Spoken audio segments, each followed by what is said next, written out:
Raja Saab premiere show గందరగోళానికి దారితీసింది. హైదరాబాద్లోని బాలానగర్లో ఉన్న విమల్ థియేటర్లో రాజాసాబ్ ప్రీమియర్ షోను మీడియా కోసం వేశారు. అయితే విషయం తెలుసుకుని భారీగా ఫ్యాన్స్ తరలివచ్చారు. లోనికి వెళ్లేందుకు పర్మిషన్ ఇవ్వాలంటూ గొడవకు దిగారు. పరిస్థితి అదుపు తప్పడంతో హుటాహుటిన థియేటర్ యాజమాన్యం పోలీసులకు సమాచారం అందించింది. వారిని కంట్రోల్ చేసేందుకు లాఠీ చార్జ్ చేయాల్సి వచ్చింది. ఇక మరోవైపు రాజాసాబ్ మూవీ టికెట్ ధరల పెంపు కోసం నిర్మాతలు చేసిన అభ్యర్థనను తెలంగాణ ప్రభుత్వం అంగీకరించింది. దీంతో తెలంగాణలో టికెట్ ధరలను పెంచారు రాజాసాబ్ నిర్మాతలు. మరోవైపు ఏపీలోనూ టికెట్ ధరల పెంపునకు అక్కడి ప్రభుత్వం అంగీకరించింది.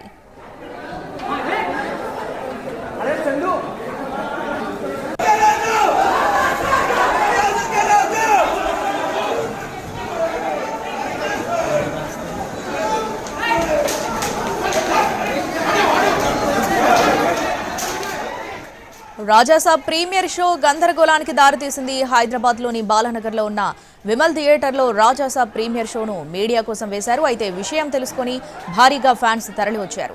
లోనికి వెళ్లేందుకు పర్మిషన్ ఇవ్వాలంటూ గొడవకు దిగారు. పరిస్థితి అదుపు తప్పడంతో హుటాహుటిన థియేటర్ యాజమాన్యం పోలీసులకు సమాచారం అందించింది. వారిని కంట్రోల్ చేసేందుకు లాఠీ చార్జ్ చేయాల్సి వచ్చింది.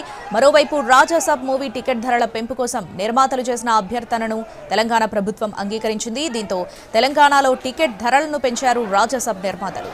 మరోవైపు ఏపీలోనూ టికెట్ ధరల పెంపునకు అక్కడి ప్రభుత్వం అంగీకరించింది.